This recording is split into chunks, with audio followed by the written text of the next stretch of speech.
Olá, bem-vindo ao estudio de la lección de la Escuela Sabática ofrecido por la editorial adventista Sa Feliz y grabado aquí en la iglesia de la Universidad Adventista de São Paulo. Esta es la lección número 4 de este trimestre. El título de la lección de la semana es Ver el rostro del orfebre. Comencemos con el versículo para memorizar, segundo los Corintios 3:18, que dice: Por tanto, nosotros todos, mirando a cara descubierta como en un espejo la gloria del Señor, somos transformados de gloria en gloria, en la misma imagen, como por el Espíritu del Señor. La lección de esta semana comienza con una ilustración de un orfebre en el proceso de purificación del oro en el fuego. De vez en cuando, él sacaba el oro, lo miraba y lo devolvía al fuego. A veces aumentaba ahí un poco la temperatura. Finalmente alguien le pregunta cómo él sabía que el oro estaba completamente puro. Y entonces él responde lo siguiente: yo sé que el oro está puro cuando puedo ver mi cara reflejada en él. Ese texto de la Biblia que acabamos de leer se refiere exactamente a esto.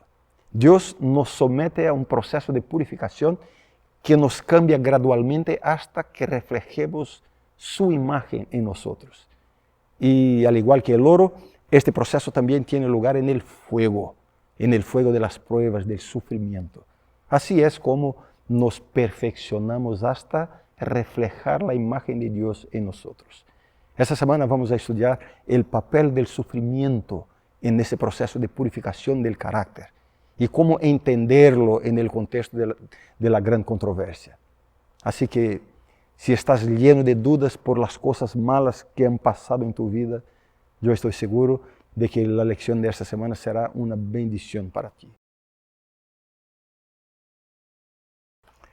El título de la lección del domingo es A su imagen. El texto de la lección de hoy es Romanos 8:29, que dice: porque a los que antes conoció, también los predestinó para que fuesen hechos conformes a la imagen de su Hijo, para que Él sea el primogénito entre muchos hermanos. Pues bien, este texto se utiliza a menudo para defender la teología de la predestinación. El texto dice: a los que antes conoció, también los predestinó. Las dos posiciones opuestas sobre este tema son el calvinismo y el arminianismo. El calvinismo enseña que Dios ha determinado por un decreto divino desde la eternidad pasada quién se salvará y quién se perderá. El arminianismo, en cambio, básicamente enseña que Dios tiene conocimiento previo de quién aceptará su gracia salvadora, pero ese conocimiento de Dios no interfiere con la libertad de elección de las personas. Y hay otras posiciones intermedias entre estas dos teorías. Los adventistas creemos que Dios tiene el conocimiento previo de todas las cosas, pero cada ser humano tiene el libre albedrío para responder positiva o negativamente a la oferta de la salvación. Por supuesto, el libre albedrío está comprometido por la condición pecaminosa del ser humano. Sin embargo, Dios nos da la posibilidad de elegir aceptar o no la gracia salvadora. Por lo tanto, Dios predestinó, no en el sentido de que determinó quién se salva y quién se pierde, sino en el sentido de que planeó la salvación y dispuso que todos tuvieran acceso a ella, solo que no todos la aceptan. Con esto entendemos que el plan de Dios es restaurar la imagen de Dios en los seres humanos, una oferta para todos, ¿no? Desde la caída en el pecado, la humanidad ha entrado en un proceso de degeneración física y moral. Aunque todavía tenemos rastros, ¿no?, de la imagen de Dios en nosotros, esa imagen está inmensamente distorsionada. La obra de la redención no solo implica librar al pecador de la culpa del pecado, sino también involucra el proceso de perfeccionamiento, ¿no?, de restauración de la imagen de Dios en nosotros. Así que si luchas con defectos de carácter, adicciones y pecados que no puedes dejar, recuerda que Dios tiene el poder de darte la victoria invócalo, aférrate a su palabra, ora más. Él restaurará la imagen de Cristo en ti. Cree en ello y búscalo cada día. El título de la lección del lunes es Fe en medio del fuego refinador. La lección de hoy trata de la experiencia de Job. En medio de la prueba más severa, Job permaneció fiel a Dios. Por supuesto, se enfrentó a serias cuestiones personales. Una de ellas, por ejemplo, es que él quería ver a Dios y hablarle directamente para defender su causa, pero no pudo. En el capítulo 23, él lo demuestra, ¿no? Comienza diciendo, hoy también hablaré con amargura, porque es más grave mi llaga que mi gemido. Eso está en el versículo 2. Y entonces habla lo siguiente, ¿quién me diera el saber dónde hallar a Dios? Versículo 3. Pero, ¿cómo puede un simple hombre esforzarse para encontrar a Dios? Si Job iba hacia adelante o hacia atrás, este o oeste, a la izquierda o a la derecha, norte o sur, no podía ver a Dios o incluso obtener una rápida visión de Él. Por supuesto, Dios está presente en todas partes, pero Job quería un encuentro personal con Él. Tenía preguntas que hacer y argumentos que exponer. Pero hay una cosa que Job tuvo que entender.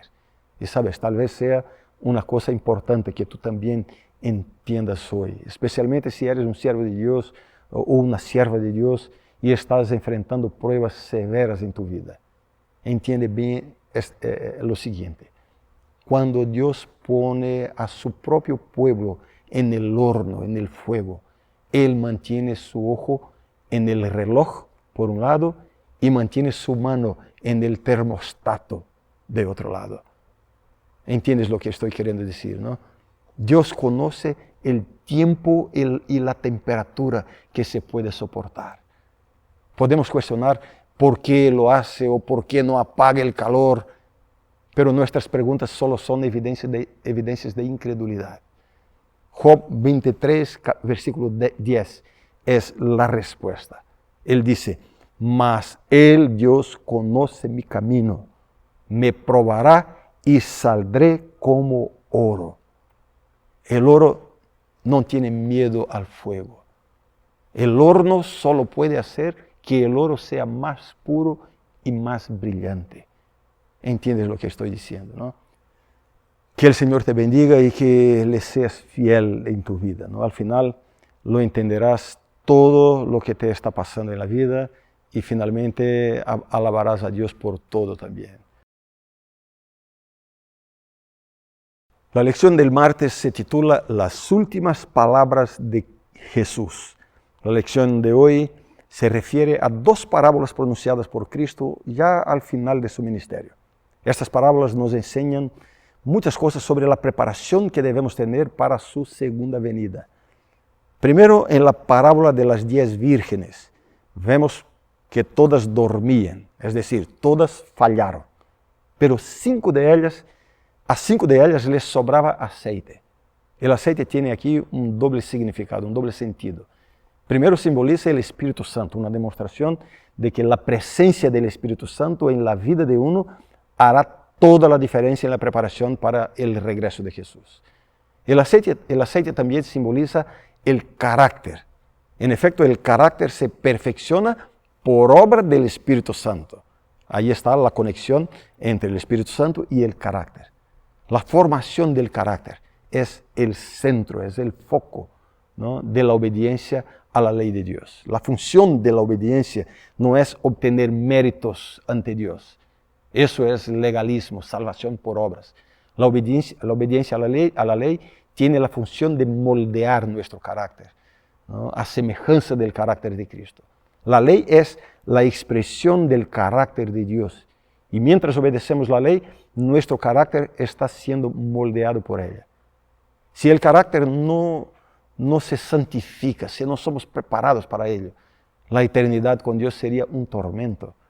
En la parábola de las ovejas ahora, que habla de la separación, ¿no?, de las ovejas y los cabritos. La separación entre ellos se basa en sus obras. Evidentemente no se trata aquí de la salvación por obras. De nuevo, Jesús está hablando aquí del carácter de los que heredarán la salvación. Esa es la obra del Espíritu Santo en nuestras vidas, la formación del carácter. Esto implica cambiar nuestras vidas, cambiar nuestros gustos, cambiar nuestras opiniones. Nuestras vidas están siendo moldeadas de acuerdo con los principios del cielo. Y este es un trabajo de toda la vida y solo se completará en el regreso de Jesús. Pero eso es lo que debemos buscar hoy. Y en este proceso, a veces Dios ve la necesidad de calentar el fuego para quemar algunas impurezas. ¿Entiendes lo que te estoy diciendo, no? Así que solo tenemos que aceptar con resignación y tranquilidad. El resultado es lo que realmente importa. El título de la lección del miércoles es Los entendidos. El capítulo 12 del libro del profeta Daniel menciona un tiempo de angustia que tendrá lugar poco antes del regreso de Jesús. Angustia como nunca hubo antes. En este periodo difícil habrá una clara distinción entre los impíos y los justos. El profeta se refiere a los justos como los entendidos. Los entendidos son los que tendrán una visión de los acontecimientos finales y estarán preparados para ellos. Este entendimiento no será el resultado de un conocimiento filosófico o científico. Se tratará de comprender los acontecimientos finales y el conocimiento personal de Dios. Solo resistirán la prueba porque estarán respaldados por la palabra profética de Dios. La preparación para este momento debe comenzar ahora mismo. No habrá una preparación improvisada de última hora. Será un tiempo de refinamiento, de purificación, de perfeccionamiento del carácter, como ya he dicho en otros momentos, ¿no? Los siervos de Dios serán probados tan severamente que su decisión del lado de Dios consolidará su carácter de manera permanente. Ya no habrá pruebas ni tentaciones que les hagan cambiar de bando, de lado. Estos entonces recibirán el sello de Dios. Una vez que todos hayan tomado su decisión final en un lado u otro, se producirá entonces lo que se llama el cierre de la puerta de la gracia. ¿Sabes? Será un momento muy solemne. Aquellos que no se preparan ciertamente no van a resistir a la prueba. Por otra parte, este hecho no debe considerarse con ansiedad o con miedo, con temor. La preparación es una obra del Espíritu Santo. Nuestro esfuerzo debe estar en aferrarnos a la palabra de Dios cada día y permitir que el Espíritu Santo trabaje en nuestra vida. Algunas personas centran erróneamente, equivocadamente, sus esfuerzos en la conducta, en el comportamiento. Viven con una obsesión por dejar de pecar, al punto de perder de vista la alegría de la comunión con Dios y la paz interior que resulta de la presencia de Cristo. Tenemos que saber que Dios nos está preparando para las grandes pruebas que nos esperan en un futuro muy próximo. Recuerda que nuestro destino no está aquí en este mundo.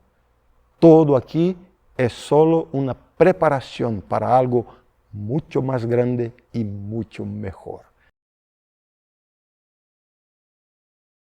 El título de la lección del jueves es El carácter y la comunidad.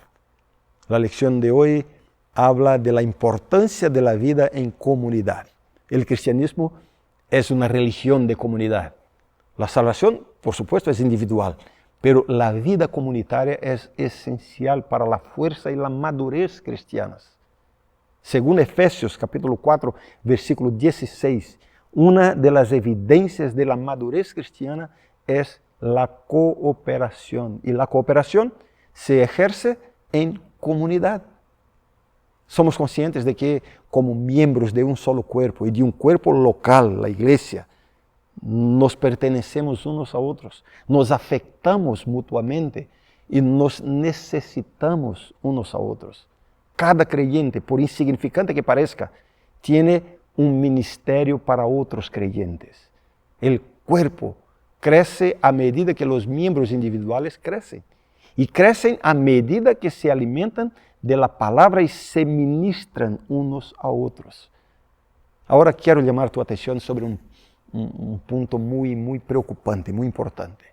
Durante esta pandemia tuvimos que interrumpir nuestros servicios de culto y empezamos a realizarlos a través de Internet. Este era un recurso para hacer frente a las limitaciones del confinamiento a que fuimos sometidos, ¿no? Pero, por desgracia, muchas personas se han acomodado a los cultos virtuales y han perdido o disminuido el interés por las reuniones presenciales. Puedes estar seguro de una cosa: es muy difícil ser cristiano solo durante mucho tiempo. El objetivo del culto no es solo observar y recibir los contenidos presentados. Si fuera esto, podemos hacerlo por Internet. Pero el culto tiene algo mucho más importante que eso, que es la participación, tomar parte en la alabanza, los momentos de oración, recibir la predicación de la palabra presencialmente, en persona. Por favor, no caigas en la trampa del diablo de pensar que ser cristiano sin iglesia, sin comunidad es normal. No es normal. No caigas en esta trampa, por favor. Y ahora te pido una vez más que compartas este vídeo con alguien y por favor suscríbete a nuestro canal si aún no lo has hecho, ¿vale? Un fuerte abrazo, nos vemos mañana para la próxima lección. Nos vemos, bendiciones, chao.